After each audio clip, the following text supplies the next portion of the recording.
We're here in Detroit with Mary Barra, the CEO of General Motors. We're at the Intelligent Transport Summit, if you will, and it's a chance for you to talk about future technology here for General Motors, for the industry, and we'll talk a little bit more about that in just a little bit. But this is our first chance to talk with you in quite a while, and it comes after what's been a really interesting first 9 months as CEO, tumultuous first 9 months as CEO. Do you finally feel as though you're starting to get over the main hump here regarding the recalls? Well, there's definitely been a lot of progress made. We started as we learned and knew what we had to deal with. We started wanting to do the right thing for the customer, making sure we were transparent. But I'd say most important, making sure it never happens again. And I think that work is well underway. We still have a lot of work. Our dealers are providing excellent support for the customers right now. But even through that period of time, we were also focused on the business and being able to come to events like this and talk about what we're going to be doing from an innovative and leading in technology perspective. It's a good opportunity. And we're going to talk about your initiatives in just a little bit. Sure. Vehicle-to-vehicle communication, vehicle-to-infrastructure communication. But I want to ask you first a couple of questions regarding the recall situation. Of the 2.6 million vehicles, that primary group of vehicles with the faulty ignition switch, you've repaired almost 1 million, I believe, at this point.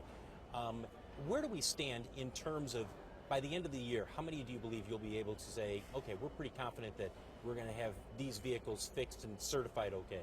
Well, from a parts perspective, we will have all the parts made to do that by the beginning of October.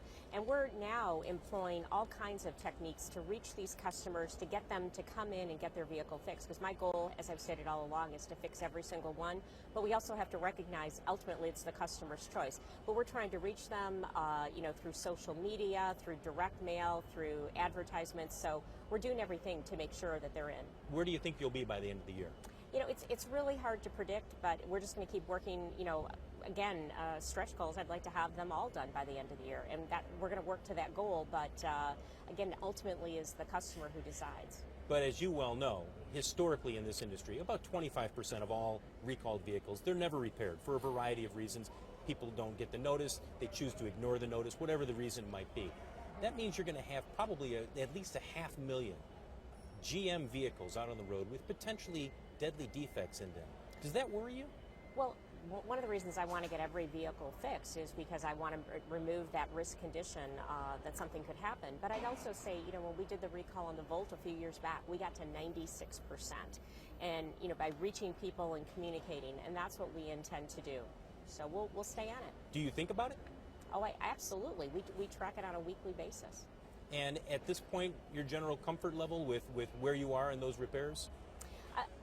We're to the point now where we have parts that are available that a customer hasn't already made the request. And so that's why we're stepping up our efforts to communicate in new and different ways to make sure those customers come in. I want every vehicle fixed, and I've been clear about that all along. But again, ultimately, it's the consumer who makes that choice. When you released the findings of your internal investigation, or the internal investigation that was done by Anton Valukas, you used some very harsh language in terms of talking about incompetence, a culture that in many ways was broken. Do you feel that you've started to change that culture within General Motors? Because skeptics looked at that speech and they said, we applaud Mary for saying this, but we're doubting whether or not she can truly change this company. Well, I do think change has already happened. I mean, that was a very difficult day when I shared that with all GM employees across the globe. They took it to heart. I mean, I could see it in their faces. I've gotten, hundreds of emails from employees around the world. So they're open to change, and they want to make sure it never happens again. And to me, when you talk about changing culture, it's changing behaviors. And that's what we're focused on doing, and we're demonstrating that every day as we move forward. Have you seen that change in behavior within, let's talk middle management at General Motors? Because that really is where critics say this company is broken. If you look at a company that has problems, they're saying it's the middle management at General Motors where if there's a problem, that's where it is. Are you seeing a change in behavior, a change in the attitude and the culture in that middle management? Well, I've never accepted it's the middle management that is the issue. I mean, I think it's behavior starts with me. I've got to lead and demonstrate by example and drive that through the organization, make sure I challenge and question as my team does in each part of the company. But I have seen change. I've seen it with our Speak Up for Safety program, where people are reaching out and they're being, questions are being answered or issues are being uncovered across all levels of the company. So again, I'm seeing the change already. Let's talk about that program a little bit. How often are you sitting down and saying, okay, what issues have been brought to our attention here? I sit down at least monthly, and up to this point in time, it's been more than that. But Jeff Boyer, who's our Vice President of Vehicle Safety, he's looking at it every single day. If he's got a specific issue, he's reaching out to us, because we look at issues on a weekly basis, but then specifically sitting down and looking at the progress in that program, I do that on a monthly basis. Have there been any issues, and I know you can't give away proprietary information, but have there been times when you've said, I'm a little surprised. I didn't think that this was a potentially problem within the company? No, it's not that I've been surprised. I think I've more looked at it and said, wow, this is great that somebody raised this issue. And there's been many issues where someone's had a question because they didn't understand or weren't sure.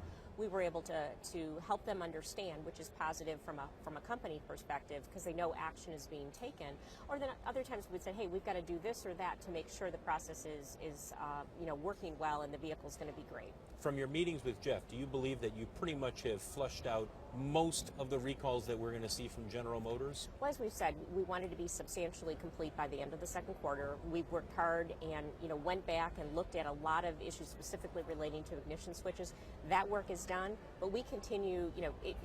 We've really, I think, established a new process where, as we find an issue, we're going to do what's right for the customer.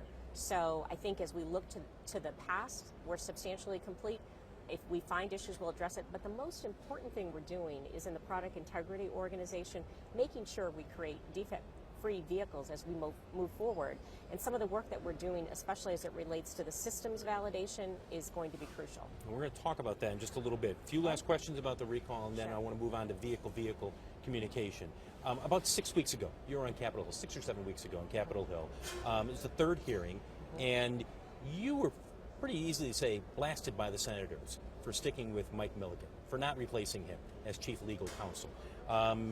Any regrets with either that decision or the way you handled that hearing? No, not at all. I mean, Mike Milligan, first of all, has the highest integrity. I've worked with him for years, and when he sees an issue, he's one of the first to be doing the right thing. Frankly, he's a critical part of my team, and I'm glad he's a part of it. Within the next 2 weeks, we expect, let's say 2 or 3 weeks, Ken Feinberg is going to make the first of his awards for the compensation fund. Have you talked with Ken, and how often do you talk with him, and give us a sense of the nature of those conversations? Sure. I mean, I've talked to Ken at different points as we were going through and establishing the protocol. Since we've announced the protocol, I have not talked to Ken. He's running a completely independent process, and that's the way we want it. I have utmost respect for Ken and how he's doing the project, but there's a clear separation. Do you still think you'll resolve 85–90% of the cases through that fund? My hope is that, again, as we've said, we want to reach every single customer who had some issue that potentially was related to the switch. And we think we've set up a very good process to do that, and Ken's administering it. Let's talk about this conference and vehicle-to-vehicle communication as well as vehicle-to-infrastructure communication. You're announcing that General Motors, within about 2 years, you're going to be having vehicles that will talk to each other as well as talk to infrastructure. The technology is there, am I correct already? It's just a matter of implementing this. Right, but I think this is one of these where, just like we've seen with a lot of connectivity, that the technology, the basic capability could be there, but continuing to advance and get better from from an accuracy, from a speed perspective, that's continuing to happen. So we have a lot of work to do in the next 2 years to be ready to put the V2V capability on the vehicle, but I'm confident we will. But what's so important when you look at V2V is that a mass of vehicles have the technology, right. And that's one of the things that we would like to encourage all OEMs to do. You're, in fact, in your speech, you say, listen, we should all be working in this. Do you talk with the other CEOs of the major automakers and say, look, the industry is heading in this way. We can either work together and expedite it and make the most of this opportunity, or we can all kind of, as we have historically done in many ways, go our independent ways? Well, I think that's what kind of the call to action that we're making today is all about. And the fact that we're here, it's great that, this Congress the World Congress is in Detroit, and that's where we're hoping that everyone will work to achieve. I've been out to Milford I've had a chance to drive some of your vehicles Yeah. that are completely autonomous when you're going around the test track. Have you been out there to drive those vehicles? And what's your reaction when you have been in those vehicles? I have. I've been out there several times and have driven the vehicles. One of the is the working. We call it the working title of Super Cruise, and it is something that takes some getting used to, and that's why it's so important as we move toward autonomous driving. And we believe it will happen in steps over the next several years, that customers understand and that they understand the benefits of the technology, because it's a pathway to get to autonomous. Was there a tendency to want to grab that steering wheel or put your foot on the brake as you were out there driving it? I think yes, there was, and I think that's a natural reaction, which is why it's very important that the technology is flawless, that the integration is right. That's why it's so important we all work together, because we want, if customers are going to trust it, it's got to work 100% of the time. Which then brings up the question.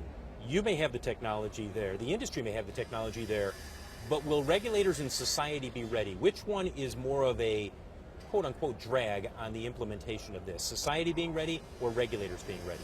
Well, I think you're seeing great movement with regulators around the globe. I mean, clearly the Department of Transportation and the President of the United States have talked about the game-changing aspects of V2V, as have several other countries around the world. So, I think this is a huge opportunity for us to all work together, and I think that's what this conference is about. This technology, like a lot of new technologies, and you're putting so much content into your vehicles, it's evolving very quickly. But it means moving faster, being more nimble, and being able to look into the future and say, I think we need to be on target here. Not too fast, but not too late. Historically, General Motors has a spotty track record there. Sometimes you do it well, but a lot of times you don't do it well. Does that worry you? Well, I think, if you go deep into our history, we did it very well. You did. And when I look at the capability, the men and women of General Motors, the facilities and the technical capability that we have, if we set our minds to do it, we absolutely will. And recent places where we've demonstrated that was putting the Volt on the road, putting Ford GLTE in all the vehicles that we're announcing this year. So we have the capability, and I have confidence in the GM team. Is that one of your concerns, being nimble and being smart in terms of you're bringing this technology to market?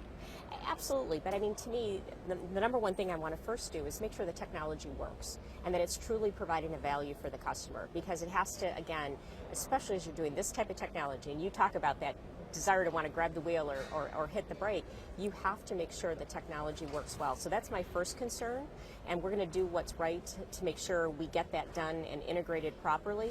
And then, again, speed is very important, but the technology working flawlessly is most important. Vehicle to vehicle, perhaps within a couple of years, at least that's the goal at this point. When you look into the future, when do you think we see fully autonomous vehicles? Or do you look at this and say it's stages and it's a ways out? I look at it and say it's stages. I think it's difficult for anyone to predict and put a year on it because, again, we've all got to work together. You've mentioned it. It's not only the OEMs working together. It's regulators from countries around the world, and then it's the customer really understanding and trusting the technology. So I think that will come together over several years. But I don't want to guess on a date, because I think it can go faster than we think if we all work together. Which brings up my next question. We've had some people suggest, listen, by 2020 we're going to have autonomous vehicles at least on the highway, and we're going to see real progress in urban settings. Is that a little too optimistic from your standpoint? Well, I think we'll see real progress. I think to say we'll have fully autonomous, I think when you look at doing that well and the integration of V2V, V2I, and the technologies that go on the vehicle, there's a lot of pieces that have to come together there. You mentioned the Volt, and you mentioned being on target and doing well. You've got the next generation of the Volt that's on the way, and there has been discussion about an electric vehicle that may have a range of 200 miles. And I know you don't want to get ahead of yourself and announce anything, but are the reports that are there, do you believe that you're on the cusp of this sort of next stage in terms of electric vehicle range? I feel we're working on some very promising technologies, and again, I don't want to get ahead of myself of what we're announcing, but I can tell you we're devoting the time and the resources to make moves in that area. Do you think that's the key for electric vehicles to have a greater traction? Because let's be honest, the Volt, when you guys first introduced it, there was a lot of fanfare and, hey, we're going to sell at least 40,000 a year. That hasn't happened. The ELR, by all accounts, has been a bust. Do you think that you can safely and confidently say we still think that market is there? Well, I still think there's a lot of confusion in the marketplace of really understanding extended range electric vehicles. So, when you look at the people who have bought the Volt, they're some of the most satisfied customers on the road. So I still think there's a learning aspect to that. But then I would also say as the cost of battery technology comes down and the range goes up, the value equation gets better. Are you seeing that cost come down internally as you guys look at the industry? Absolutely. The things we're working on, we are seeing the cost come down. And again, I believe the customer is very rational. When their business, first of all, they need to understand the business case, but then when it makes sense, they'll make that decision. We have a few minutes left here. I want to talk about the market as a whole right now. Last month, strongest sales since 2006. Much better than anybody expected. When you guys, and you're sitting in the management team and you're talking about the rest of this year, do you see the market plateauing, or do you look at it and say, we think it can tick a little bit higher from here? Again, it's been this kind of steady climb since we've, come through the 08, 09, 010 period, and I think we're going to continue to see that, maybe have months, but a steady rise. And when we look at the strength of our trucks, especially, and many of our cars and SUVs, and look at the discipline that we're using from an incentives perspective, specifically talking in the United States, I think we're making good progress. I think we're seeing opportunities, a little different situation when we look in Europe, but I think the Opel brand is really starting to get some traction, and people are recognizing they have great vehicles, so I'm optimistic. You've got in the United States the average loan right now for this industry. It's 5.5 years. You know these statistics as well as anybody. The days of you and I going to a dealership and saying, I want to buy this car and pay for it over 3 or 4 years, I mean, fewer and fewer people are doing it. It's not uncommon to have a 7-year loan. When you hear about somebody taking out a 7-year loan, does that concern you at all?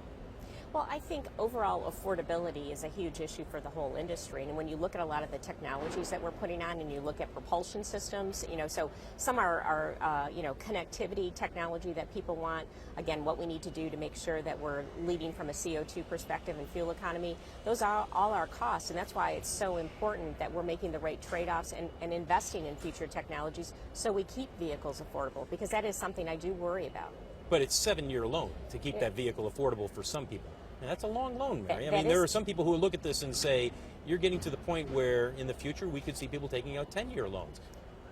Again, I think there's certain levels, and we need to keep working to keep the costs down, and I think that's working with regulators and working on the right technologies. So, people will make choices within the range of vehicles as well when you get those types of pressures. So, again, that we're focused on everything we can do to make sure we're providing value. I talked with John Lochner just a few minutes ago, and I said to him, are we at the point yet where the technology that's going into your vehicles a year, 2 years, 3 years from now is so compelling that the person who has a 3 or 4 year old Chevy may be happy with that Chevy, but they're looking at their neighbor and they're saying, you know what? His vehicle can do things that my vehicle can't do, and therefore I've got to upgrade. Is the industry on the cusp of one of those technology upgrades?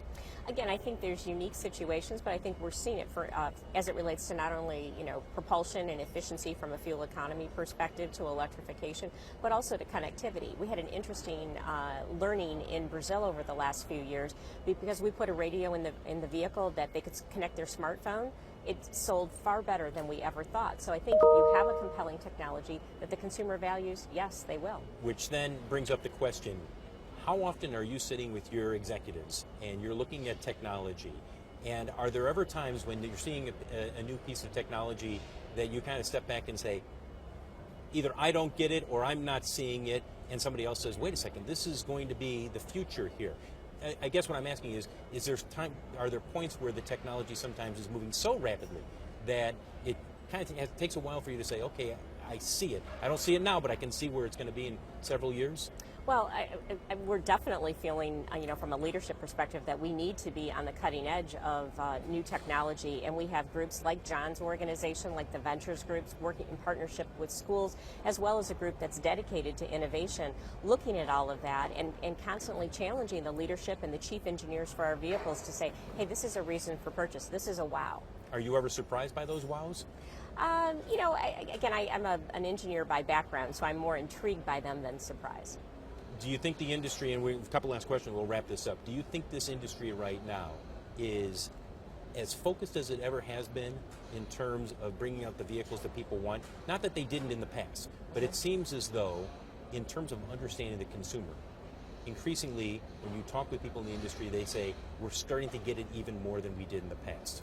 I can say that's definitely true at General Motors. We're completely focused on the customer. We've done a lot to make sure not only the sales and marketing team, but our engineers as well truly have the opportunity to understand what the customer wants, because there's so many choices right now, and there's very capable OEMs. So if you're going to win in the marketplace, you have to be the vehicle when it comes down to it for the value and the technology and the functionality of the vehicle. They choose your car. Not that technology is new to the industry, because you've been doing this for some time, but this is a conference here that has taken on greater importance as it's grown. Where do you see technology 3 years, 4 years from now? Well, the way I look at it is I think in the next 5 to 10 years, we will see more change in this industry than we've seen in the last 20 or 30 years. When you look at, first of all, we're talking about autonomous here today. When you look at connectivity, when you look at the efficiency and all the different propulsion choices that we can make, it's a huge opportunity, but it's great because it adds a lot of value for the customer. So that's why at General Motors our goal is let's stay focused on the customer, and we'll make the right trade-offs, because as you appropriately said before, there is an affordability challenge as well. So it's all got to come together, and that's what we're working hard to do. Mary Barra, CEO of General Motors, joining us from the Integrated Technology Symposium here, conference, whatever you want to call it, here at Cobo, and we're looking forward to your speech this afternoon. Thank you very much. Pleasure to be here.